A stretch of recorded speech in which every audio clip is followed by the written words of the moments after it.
بسم اللہ الرحمن الرحیم۔ السلام علیکم ناظرین، میں طارق اسماعیل ساگر آپ کی خدمت میں حاضر ہوں۔ ناظرین کرام، سعودی وزیر خارجہ فیصل بن فرحان السعود نے اسرائیل سے معاہدے کی حمایت کرتے ہوئے کہا کہ اسرائیل سے تعلقات معمول پر لانا خطے میں امن اور خوشحالی کے لیے انتہائی مددگار ثابت ہوگا۔ امریکی نشریاتی ادارے CNN کو انٹرویو میں سعودی وزیر خارجہ فیصل بن فرحان السعود نے کہا ہے کہ اسرائیل کے ساتھ تعلقات معمول پر لانے کے زبردست فوائد حاصل ہوں گے۔ یہ خطے میں معاشی، معاشرتی اور سلامتی کے نقطہ نظر سے انتہائی مددگار ثابت ہوگا۔ فیصل بن فرحان نے مزید کہا کہ اسرائیل کے ساتھ تعلقات کو معمول پر لانا طویل عرصے سے سعودی عرب کے ویژن کا حصہ رہا ہے۔ سعودی عرب اور اسرائیل کے مابین ممکنہ معاہدہ خطے کے امن اور ترقی پر بڑے مثبت اثرات ڈالے گا۔ تاہم سعودی وزیر خارجہ نے شلغموں سے مٹی جھاڑتے ہوئے یہ ضرور کہا کہ اسرائیل سے معاہدہ بھی تبھی ممکن ہے جب فلسطین کی 1967 کی حیثیت بحال کی جائے اور اس کی سرحدوں کو خود مختاری کے ساتھ دوبارہ تسلیم کیا جائے۔ ناظرین کرام، متحدہ عرب امارات اور بحرین سمیت کئی عرب ممالک کی جانب سے اسرائیل سے تعلقات کی بحالی کے بعد تصور کیا جا رہا تھا کہ سعودی عرب بھی جلد اسرائیل سے تجارتی اور سفارتی تعلقات بحال کر لے گا۔ گو کہ آف دی ریکارڈ یہ تعلقات عرصے سے بحال ہیں، لیکن پھر بھی ایک اتمام حجت کے لیے سعودی عرب نے ایسے لگتا ہے کہ اس اہم اقدام کا فیصلہ بھی کر لیا ہے۔ ناظرین کرام، دو بڑے ہی اہم سوالات ہیں۔ اسرائیل جس طرح سعودی عرب، امارات، بحرین، یہ جو گلف کی جو سٹیٹس ہیں ان کے نزدیک آ رہا ہے، وہ اسے تسلیم کر رہی ہیں۔ یہ اس بات کا شاخسانہ ہے کہ یہاں پہ اسرائیل کا اثر رسوخ قائم ہو رہا ہے اور اسرائیل ایک بڑا رول ادا کرنے جا رہا ہے۔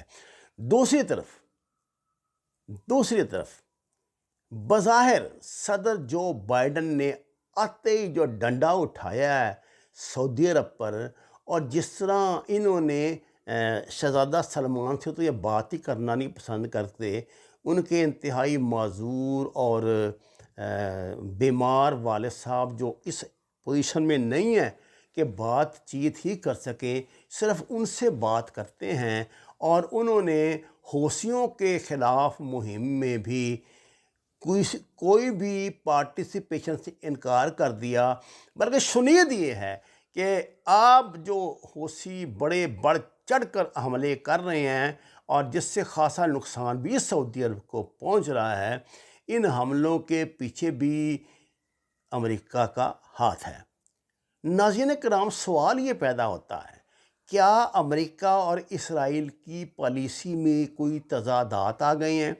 کیا یہ دونوں ممالک ایک دوسرے کے خلاف ہو گئے ہیں کہ ایک نے تو ادھر میدان سنبھال لیا ہے اور دوسرا ناراض ہو کے ادھر کوارڈ کی طرف چلا گیا ہے؟ میرا خیال ہے ایسا نہیں۔ میرا یہ خیال ہے، یہ بہت آپ کو پتہ ہے نا، یہ دائیں دکھا کے بائیں مارنے والے لوگ ہیں۔ میرا یہ خیال ہے کہ صدر جو بائیڈن نے کام کی تقسیم کی ہے، اس بات کا تو سوال ہی پیدا نہیں ہوتا۔ جس طرح کہ رشین وزیر خارجہ، سعودی یہ چائنیز وزیر خارجہ نے دورے کیے ہیں، طوفانی دورے کیے ہیں ممالک کے، تو اس بات کا تو سوال ہی پیدا نہیں ہوتا کہ اس کے بعد اس کو امریکہ ٹھنڈے پیٹوں لے گا یا ان کو خالی چھوڑ دے گا۔ ظاہر ہے امریکہ کا بھی اپنا ایک جو ہے طریقہ کار، اس کی ماڈس اپنڈائی وہ ہے، وہ یہ نہیں کر سکتا کہ یہ خطہ چھوڑ دے۔ دنیا کے جتنے دیکھیں نا، اس وقت بھی دنیا کے جو امیر ترین معدنی ذخائر جن کے پاس ہیں، وہ یہی خطہ ہے۔ اس کو ٹھنڈے پیٹوں تو نہیں چھوڑے گا امریکہ۔ تو مجھے تو ایسا لگتا ہے کہ جیسے امریکہ نے اپنے کام کو تقسیم کر لیا ہے، اور یہ لوگ اس طرح اب کچھ جیسے بندر بانٹ ہو جاتی ہے نا، اس طرح کا چکر کیا گیا ہے، جس سے یہ ظاہر مجھے ہو رہا ہے کہ اسرائیل اور امریکہ تو ہمیشہ ایک مٹھی ہوتی ہے۔ دیکھیں، اسرائیل امریکہ کی جو اس خطے میں بنیادی پالیسی کا سب سے مضبوط عنصر نمبر 1 وہی ہے اسرائیل کی سیکورٹی۔ اس بات کا تصور ہی نہیں کیا جا سکتا کہ امریکہ جو ہے وہ اسرائیل کو چھوڑ دے۔ اب ایران کے ساتھ جو چین کا ایک بڑا معاہدہ ہوا ہے، ایک بہت بڑی چینج آئی ہے، اور اب چین مغربی ممالک کے ذریعے امریکہ پہ دباؤ ڈلوا رہا ہے کہ وہ ایران سے پابندیاں اٹھائے۔ اتنا عرصہ تو ہو گیا، اور اس نے کیا نکالنا ہے ایران میں سے، اور ایران کی طرف سے مطالبہ بھی دہرایا جا رہا ہے۔ ناظرین کرام، جس روز ایران نے یہ اعلان کر دیا کہ وہ امریکن جو پابندیاں ہیں ان کو توڑنے کا اعلان کرتا ہے، آپ ذرا تصور کریں اس روز دنیا کی کیا صورتحال ہوگی۔ یہ ایک سیدھی جنگ ہوگی۔ ابھی تک جانے کس مصلحت کے تحت ایران یہ اعلان نہیں کر رہا، حالانکہ کب تک وہ یہ بات برداشت کر رہے گا کہ اس کی جو سب سے بڑی دولت اس کا تیل ہے وہ کوڑیوں کے مول بکے، اور وہ بھی ان سے اب چین ہی لے۔ چین کے ساتھ بھی انہوں نے جس طرح کا معاہدہ کیا ہے، یہ تو بہت گر کے جانے بڑی کم قیمت پہ، اور ان پیسوں کے عوض چین ان سے تیل خریدے گا۔ ایرانی عوام کے اندر بہت بے چینی سے اثریں پائی جا رہی ہے۔ میں نے آپ کو کچھ پوسٹرز وغیرہ بھی شیئر کیے تھے۔ تو یہ وہ سچائیاں ہیں زمینی، جن کو نہ تو امریکہ اگنور کر سکتا ہے، نہ پاکستان، نہ روس، نہ چین، اور نہ ہی اسرائیل۔ اسرائیل کا خواب جو ہے وہ ہے پورے عرب ورلڈ کو اپنا حصہ بنانا، کیونکہ وہ سمجھتے ہیں کہ یہ سارا اسرائیلی ہے۔ استغفر اللہ، خاک میں بدن، اس میں مکہ اور مدینہ بھی شامل ہیں۔ گریٹر اسرائیل کا اگر آپ نقشہ آپ نے دیکھا ہے، یقیناً دیکھا ہوگا، تو اس میں یہ دونوں شامل ہیں۔ میں اس وقت آپ کو بتا نہیں سکتا، مجھے ذرا ڈھونڈنا پڑے گا۔ میرے پاس اسرائیل کا وہ سکہ موجود ہے جس کے پیچھے ان کا گریٹر اسرائیل کا نقشہ بنا ہوا ہے، جن میں مکہ اور مدینہ دونوں شامل ہیں۔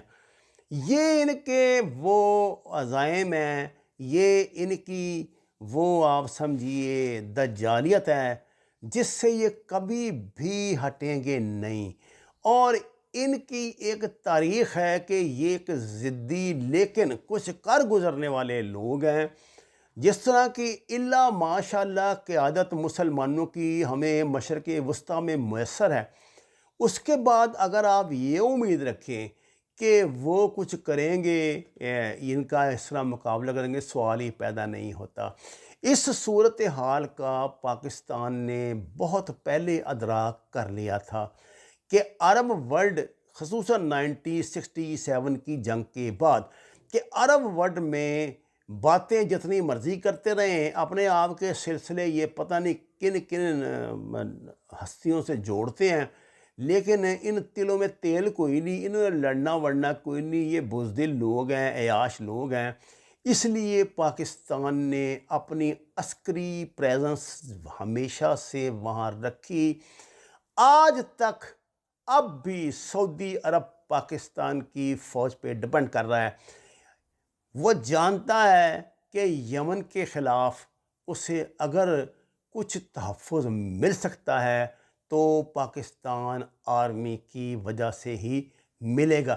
یہی وجہ ہے کہ پاکستان آرمی کو بدترین حالات میں بھی وہ نکالنے کا رسک نہیں لے سکتے، اور امریکہ کا یہ منصوبہ بھی ناکام ہو گیا ہے کہ وہ یہاں متبادل کے طور پر انڈین آرمی کو بھیجے گا۔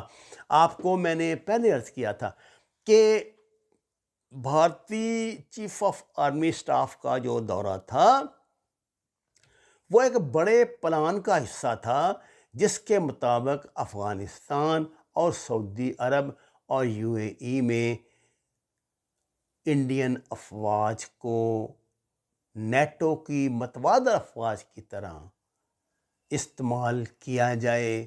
جو آپ مانیں یا نہ مانیں، پاکستان اور چین دونوں کی ذہانت سے اور روس کی مدد سے ناکام ہو گیا ہے۔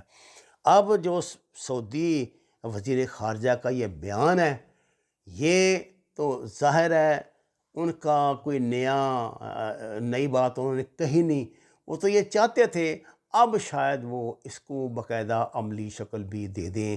وما علینا الا البلاغ المبین۔ ناظرین کرام، درخواست ہے قرآن اور نماز کو ترجمے کے ساتھ جانیں، ہمارے چینل کو سبسکرائب کریں، لائکس دیں، سچ کے سفر میں ہمارا ساتھ دیں اور بیماروں کے لیے دعا فرمائیں۔ آپ کا شکریہ۔